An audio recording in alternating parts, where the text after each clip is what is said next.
I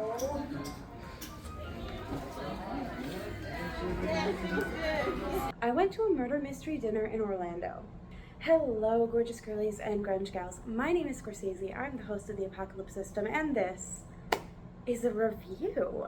Not a book review, although it was based off of a creative writing with minor improv show, very akin to Star Kids: A Trail to Oregon, in which the audience got to pick the ending. I feel like a lot of theater shows do that. It's called a Murder Mystery in Orlando. If you Google Murder Mystery in Orlando, that'll be what shows up.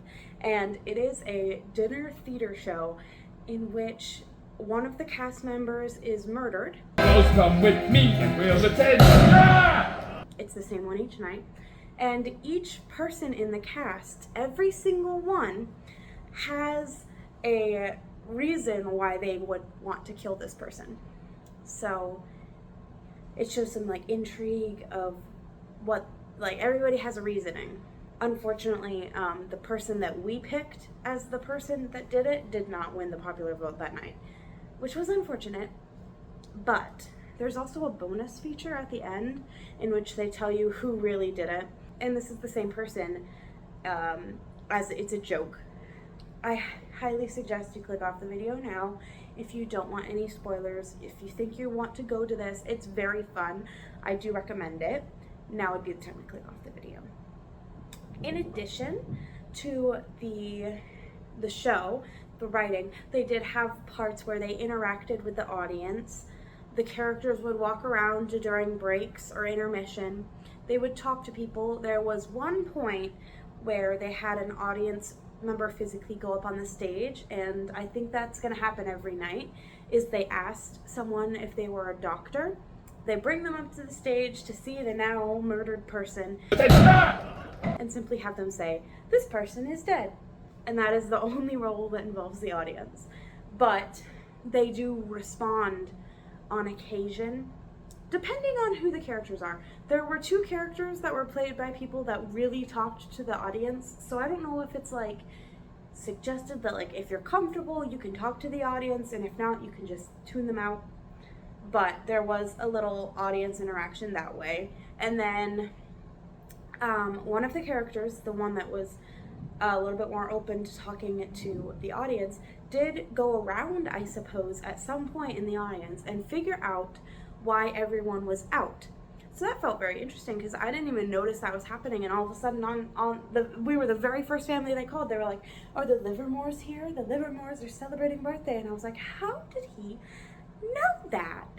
Twice. Be easy for you Geminis. How did he know I was a Gemini? What the fuck? I did not put my birthday in! Big question. So beyond that, there was a point after the person was murdered, leading up to it as well, and after the intermission, where there was leading up to the end of the story, the actors would walk through again. They would purposefully do things in front of the audience so that they could be seen and added to as a motive. So for example, one character suddenly he broke his arm in between scenes, and all of a sudden he was just wearing a cast around, and we didn't know how he had broken his arm. One was mailing a letter. One was just talking to people like this, or doing this. A lot of different reasons. I thought it was very engaging, and it was very well written, comedically speaking.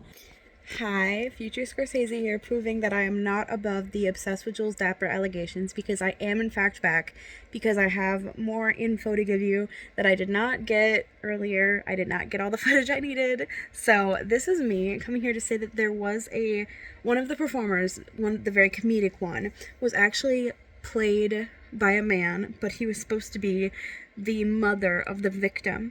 And his portrayal, I feel, was very similar to that of Joe Walker playing Dolores Umbridge. And one of the other actors was literally called Red Herring, and he was the only one that wasn't a suspect at the end because, as his name would suggest, he was a red herring. It was a very good play. It was also a musical theater piece, It was pretty much just a performance of Christmas songs. So you would have breaks to hear songs, and they were performed very well. And the songs fit in with the story, so it was kind of like a jukebox musical. The food, I will say, was not my favorite, but that's bygones. The soda was a bit too watery, who cares? It's a murder mystery, but I would not say don't go there if you just want food. There was also a Pirates event, and I really wanted to go to that, but you do need tickets beforehand to go to these events. Just so you know, you have to look online. And in the end, the reasonings that they gave each character for why they ended up killing them might have been different than the reason we saw on stage. So they would also say that, and that was how you would vote. So towards the end, this came out of nowhere really, but one of the characters was revealed to be escaped from the mental hospital. I didn't see any of the clues that led up to that, but apparently there were clues.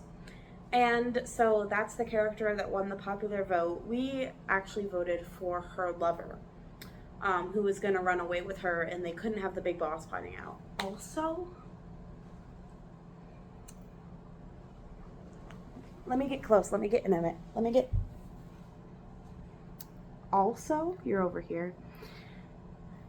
This show, I was under an influence, and this show was so specifically, it was Italian. It was about the mafia. It wasn't Italian. They were Italian American or Boston Americans in the mafia. One of the characters acted so specifically that I almost broke and asked him if he knew Bugs and Dane. Aaron Beauregard continues to haunt my narrative. Like, he's written about my life almost. He's everything I am, everything I stand for, everything I love. It all goes through Aaron Beauregard, and it's getting weird. Aaron Beauregard haunts my narrative, and Colleen Hoover is my greatest enemy. Have a great night, everybody. Bye-bye. Baby number 16. Let's go back to the beginning. Died at childbirth. I was devastated. I didn't want to have any more babies, but you know how men are. They're insatiable. We kept going. Died in the crib. Again, devastated. And then came the diseases. Spanish flu, whooping cough, bordetella, rabies, scabies, polio, measles, mumps. Get your vaccines, kids. They're very important. Wouldn't stop eating ice cream even though he was lactose intolerant. It wasn't actually the ice cream that killed him, it was the ice cream truck that did it. Never looked both ways. Stabbed by his brother for stealing his girlfriend, stabbed by his brother for stabbing his brother, hit by a Model T, and finally, Vito. Oh, Vito. Kids, just so you know, your parents tell you they don't have a favorite child, they do, they're lying to you. Vito was my favorite of my 16 boys. Melancholy kid, just always sad, had a cloud hanging over his head, you know? And I guess one day Vito just couldn't take it anymore, so stabbed himself in the back 27 times with a nice stick and threw himself off the bridge. Now, wait a second, Mama. You don't think that him being the star witness in the Johnny Two-Head Stokes murder trial had anything to do with him stabbing himself in the back 27 times and throwing himself off a bridge?